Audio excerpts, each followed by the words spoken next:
E aí, pessoal, tudo jóia? Essa nossa aula aqui é da peça consignação em pagamento. Nós vamos aprendê-la hoje. Vocês vão perceber que essa peça é uma peça muito tranquila, muito fácil e não tem como errar. Se ela cair para a gente, ela já caiu na OAB, já como peça da segunda etapa, vai ser mamata moleza, tá? Vamos lá? O que acontece, gente? A consignação em pagamento ela é uma peça que é uma inicial.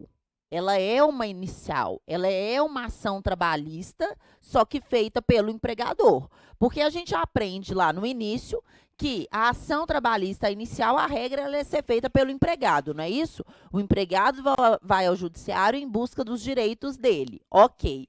A consignação em pagamento ela é uma inicial, ela é uma ação trabalhista, só que feita pelo empregador. E quando que o empregador vai fazer essa peça de consignação em pagamento? Ele vai fazer essa peça quando, por algum motivo, ele não está conseguindo pagar alguma coisa que ele deve ao empregado ou devolver algum material, algum objeto que o empregado tenha deixado na empresa. Então, primeiro ponto importante é a gente entender que essa peça é pelo empregador. Segundo, que é uma inicial, é uma ação trabalhista. E terceiro, ela serve tanto para pagamento de valores quanto também para entrega de objetos. Tá claro isso? E aí, o que acontece? Essa consignação em pagamento, o empregador ajuiza essa ação com o objetivo de extinguir, de quitar a obrigação dele. Por quê? Vamos dar um exemplo?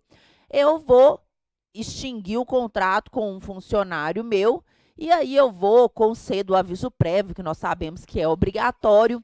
Ele cumpre o aviso prévio e nós sabemos que eu, empregador, eu tenho que pagar as verbas rescisórias e comprovar o aviso aos órgãos competentes da extinção dentro de um prazo. O prazo é do 477, parágrafo 6º, que é de 10 dias contados do término do contrato. E aí, o que aconteceu? Eu marquei com esse empregado de ir lá na empresa para ele receber o acerto dele, as verbas rescisórias, e inclusive também para devolver a carteira dele de trabalho que tinha ficado lá comigo. E aí, esse empregado não comparece. Eu começo a entrar em contato com ele, não consigo falar. E aí, gente, se eu, o empregador, não fizer o pagamento das verbas rescisórias dentro do prazo de 10 dias, o que vai acontecer? Eu vou incorrer em mora. E aí, eu vou ter que pagar a multa. Corre o risco desse empregado ajuizar uma ação trabalhista, pleiteando as verbas que lhe são devidas e ainda me cobrando a multa, falar, Isadora não me pagou dentro do prazo. Então, a peça de consignação em pagamento, ela serve para o empregador se antecipar aí para não ter que sofrer a multa, e aí, já que por algum motivo ele não conseguiu pagar o empregado, ele coloca esses valores em juízo, ele chega para o juiz e fala, juiz, eu sei que devo, estou querendo pagar, mas por algum motivo eu não estou conseguindo. E aí, ele vai ajuizar essa ação de consignação em pagamento. E aí, eu coloquei para vocês aqui no nosso slide, vamos lá ver as situações que podem acontecer e que vão aparecer lá na sua peça da OAB. Ação de consignação. Primeira hipótese, o empregado se recusa a receber as verbas rescisórias.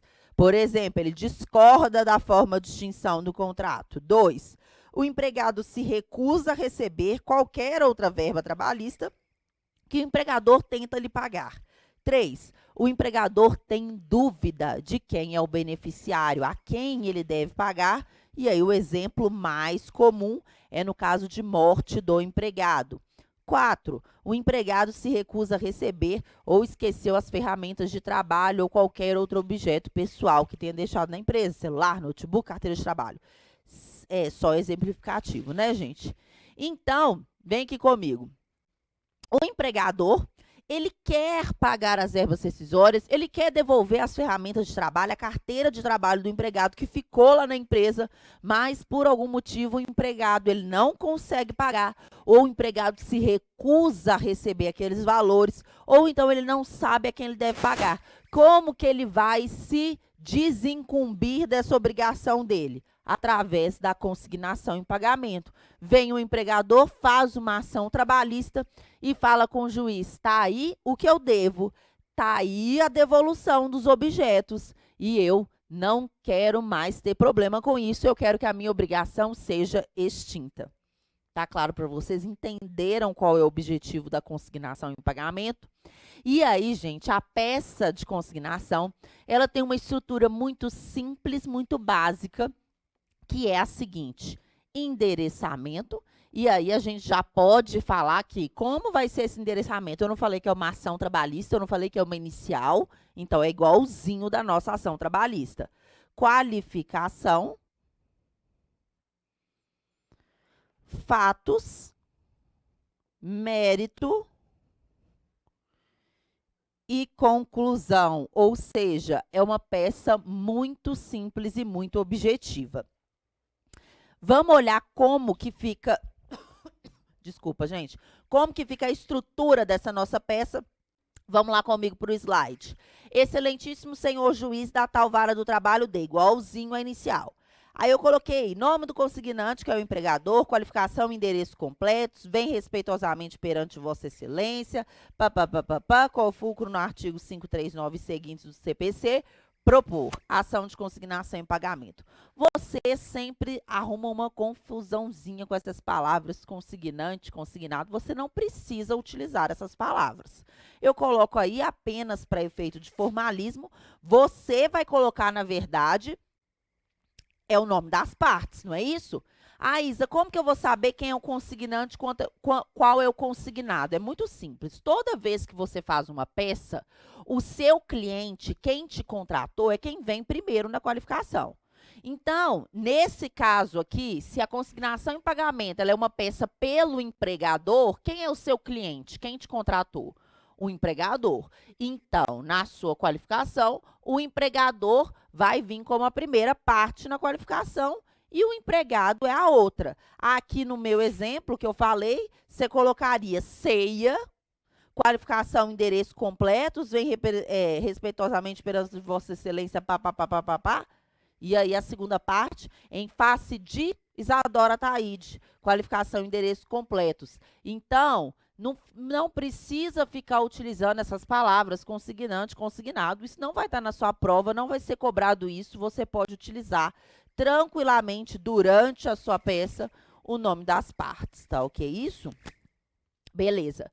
Aí nós vamos para os fatos. Os fatos, eles são muito simples. Por quê? Quem que vai te oferecer esses fatos? A FGV. Então, não é você que traz os fatos. Os fatos vão vir lá no exercício da sua prova. O que você vai contar? Vai falar: olha, juiz, o negócio é o seguinte. Existiu um contrato com a Isadora. Esse contrato, ele se extinguiu na data tal. Foi marcado a data do acerto rescisório. Isadora não compareceu. Então, o empregador, ele vem, através dessa consignação em pagamento, buscar a extinção da obrigação, porque é esse o objetivo da consignação em pagamento, e buscar o depósito dos valores e a devolução dos objetos para que não incida sobre ele as multas legais. Então, os fatos é simplesmente você apresentar o que foi trazido para você no exercício da FGV e demonstrar que você está ali oferecendo aquela ação de consignação em pagamento para extinguir a sua obrigação e para depositar os valores e devolver os objetos que, porventura, o empregado tenha deixado na empresa. Tá ok? Então, consignação em pagamento é tanto para depósito de valores quanto para devolução de objetos. Beleza. Então, eu até coloquei aí para vocês, vamos lá olhar no slide. Eu repeti aquelas situações que a gente colocou como exemplo que vão surgir para a gente na ação de consignação em pagamento. Coloquei o empregado se recusa a receber as verbas rescisórias. 2, o empregado se recusa a receber qualquer outra verba trabalhista. Coloquei aí para vocês as opções, mas você não vai inventar isso.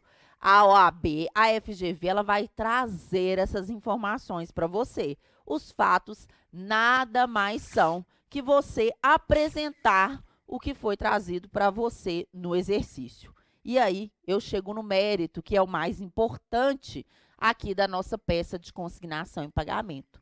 E o mérito, o que é, Isa? O mérito, você vai abrir um tópico para cada valor ou cada objeto que você tem que devolver ao empregado.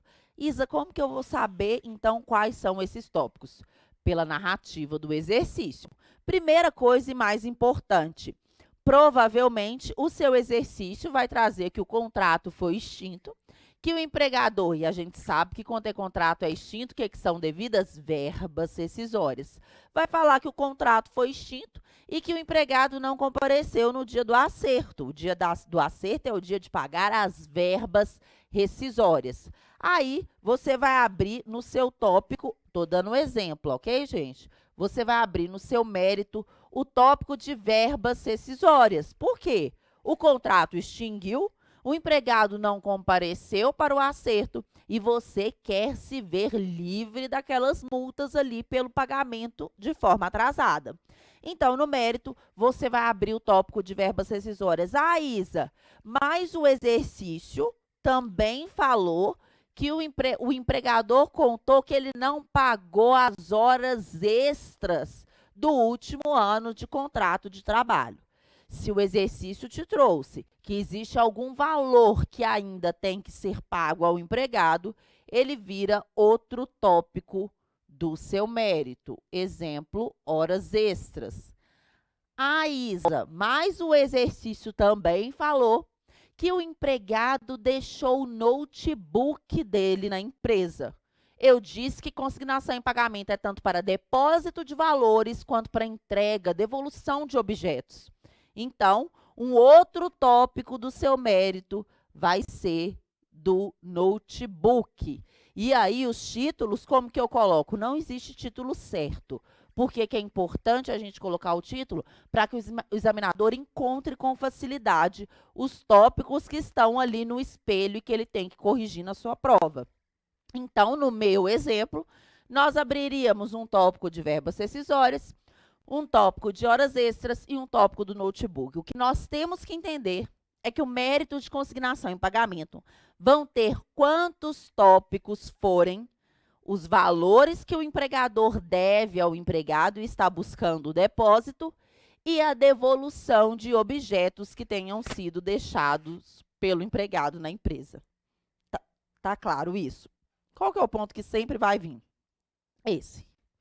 Né? É o mais comum, gente, vinha as verbas rescisórias.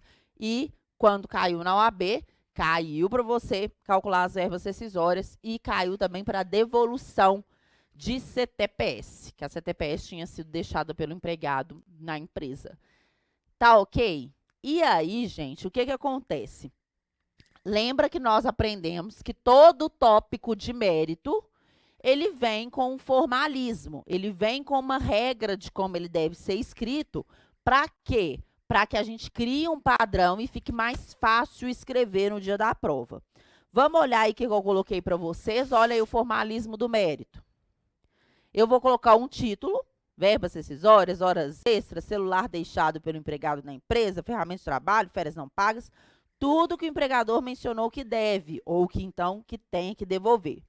Você vai abrir um fundamento legal. O fundamento legal vai ser aquele que demonstra o direito do empregado a receber aquele valor. O caso concreto vai ser sempre o mesmo na consignação em pagamento, que o caso concreto é o quê? Que o empregador deve aquele valor e que o empregado não compareceu ou se recusa a receber aquele valor. E o terceiro parágrafo é a conclusão. Dessa forma, requer a consignação em pagamento do respectivo valor para efeito de quitação. Então, a gente vê na conclusão que essa questão da consignação em pagamento, ela tem a consequência, ela tem o objetivo de gerar a quitação da obrigação para o empregador, a extinção da obrigação. Pode voltar aqui, George. Então, o objetivo da consignação em pagamento é esse. É buscar a extinção da obrigação, é buscar a quitação para o empregador. Por quê? Porque o empregador ele quer se ver livre daquela obrigação, ele quer se ver livre de ter que pagar a multa. Tá ok? Então, gente, eu falo assim, você fala, Isa, não é possível que é só isso. É só isso. E aí, aqui nas verbas rescisórias, eu vejo, às vezes eu corrijo peça, e eu vejo, às vezes, que vocês têm mania de abrir um tópico para cada verba rescisória. Você escreve assim, saldo de salário, blá, aviso prévio, parará. Não, gente, se você está pedindo verbas rescisórias, você só vai abrir um único tópico de verbas rescisórias. Você vai escrever o título lá, das verbas rescisórias. Aí você vai contar que foi uma dispensa imotivada, ou que foi uma demissão, ou que foi um contrato por prazo determinado, e vai falar, fazendo jus ao empregado, 2 pontos. Saldo de salário, X dias. Salário referente ao aviso prévio, exemplo, 33 dias, de forma proporcional. 13º salário proporcional do ano tal. Você vai trazer só o pedido das verbas rescisórias, não precisa calcular o valor em reais, você só vai calcular, no caso do saldo de salário, o número de dias, no caso do aviso prévio também o número de dias, lembrando que o aviso prévio é de no mínimo 30, e ele vai ser proporcional de acordo com o tempo trabalhado pelo empregado. E aí, eu quero que vocês entendam uma coisa, que circula aí uma informação de que a FGV não cobra o cálculo das verbas rescisórias. Gente, uma vez que a OAB cobrou verba rescisória, uma vez, ela não cobrou o cálculo. Ela só cobrou que você citasse saldo de salário, aviso prévio, 13º. Então, citar as verbas sempre foi cobrado. E uma única vez que a OAB cobrou verba rescisória, uma das vezes que ela cobrou verba rescisória, uma única vez, ela não cobrou o cálculo. Então, a gente vai fazer o cálculo ou não vai fazer o cálculo? A gente vai fazer o cálculo, tá bom? E aí, não é o cálculo em reais, é apenas o cálculo dos dias do saldo de salário, de quantos dozeavos de 13º, nós vamos fazer esse cálculo sim. Porque nós não podemos tirar essa conclusão de forma absoluta de que FGV não cobra cálculo de verbas rescisórias, sendo que das vezes que ela cobrou, apenas uma vez ela não cobrou o cálculo das verbas. Então, nós vamos calcular sim, principalmente na peça de consignação e pagamento, em que o mais importante, o carro-chefe, a estrela da peça, é o pagamento das verbas rescisórias. Vamos combinar assim? Beleza. Então, o meu mérito vai vir com esses títulos. Empregado deixou a CTPS na empresa, vai ter um ponto do seu mérito que vai chamar da CTPS. A empregada também deixou o notebook na empresa, vai ter um tópico que você vai colocar de do notebook. E aí, esse tópico de CTPS de notebook, que é devolução de algo que escreveu, existe fundamentação legal para isso? Não, tá lá na sua CLT, artigo XXX, que quando o empregado deixa o notebook tem que ser devolvido. Não, não tem nada disso.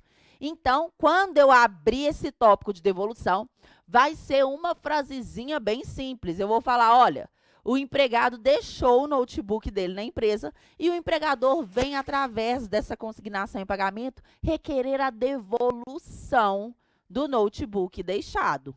Ponto. Tá? Porque às vezes a coisa é tão simples, mas vocês gostam de complicar. Aí vocês escrevem 15 linhas para falar que tem que devolver o notebook. Gente, uma frase. Uma frasezinha. Conta que o empregado deixou, conta que o empregador vem nessa consignação devolver o notebook que foi deixado. Tá bom? Ficou claro? Aí, depois que no seu mérito você elencou tópico por tópico do que é devido, nós chegaríamos à nossa conclusão.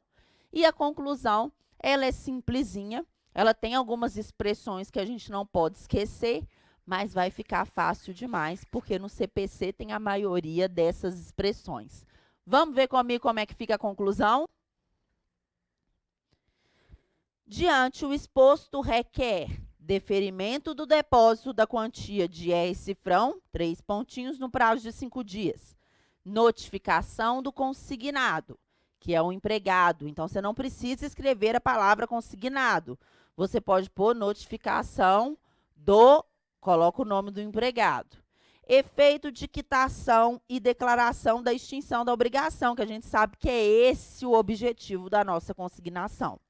A produção de todos os meios de prova em direito admitidas. Por que que eu tenho que colocar isso? Eu tenho que colocar isso porque é uma ação trabalhista. Eu tenho que colocar isso porque é uma inicial. Atribui-se à causa o valor de R cifrão.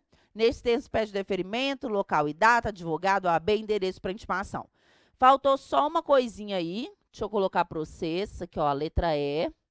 O que que a gente pede na ação trabalhista que é fixo, gente? Condenação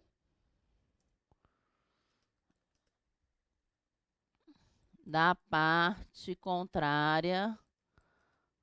E aqui a parte contrária é quem? O empregado no pagamento.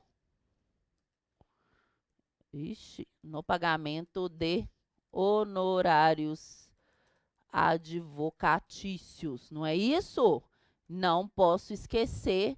Por quê? Porque a gente aprendeu que na ação trabalhista, aqui na inicial, é obrigatório pedir a condenação em honorários. E como a gente aprendeu que consignação em pagamento é uma ação trabalhista, tem que ter valor da causa, tem que ter pedido de provas de todas as provas de direito admitidas, tem que ter condenação em honorários, está claro?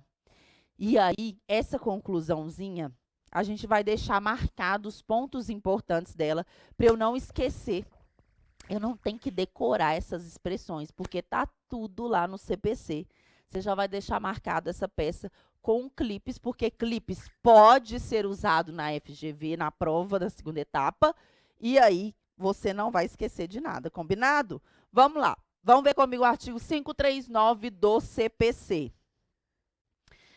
O artigo 539, ele vai falar, nos casos previstos em lei, poderá o devedor ou terceiro requerer com efeito de pagamento a consignação da quantia ou da coisa devida. Tá vendo como o artigo já traz para a gente, deixando de forma bem objetiva, que na consignação pode haver pagamento de quantia e também de coisa, devolução de coisa?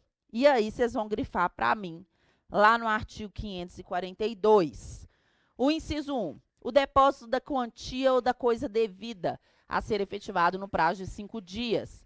Olha, para você ver como que eu não tenho que decorar lá na conclusão, eu peço o deferimento do depósito.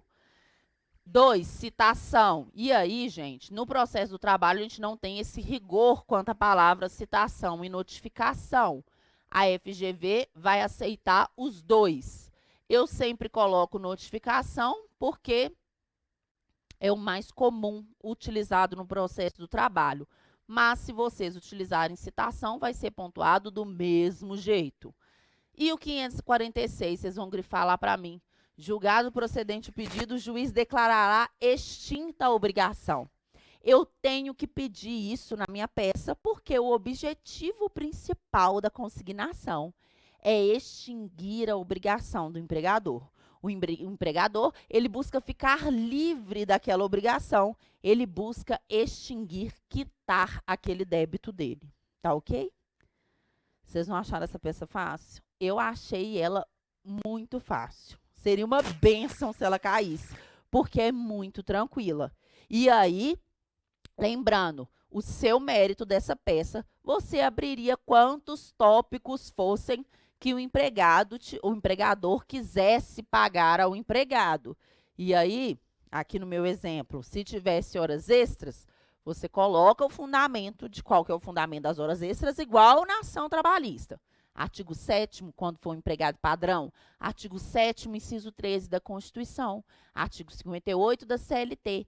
E aí, você vai e fala que o empregado trabalhava de tal a tal hora, com intervalo de tanto tempo, e que então o empregador vem aqui depositar a quantia de 20 horas extras semanais, coloquei muita, né? De 20 horas extras semanais, acrescida do adicional de 50% e reflexos. Eu quero que vocês entendam que a consignação em pagamento é igual a uma ação trabalhista. Igual, igual, igual. Só que você tem que trazer nos seus méritos que o seu objetivo é depositar aquele valor devido ou então devolver aquele objeto. Ficou claro para vocês?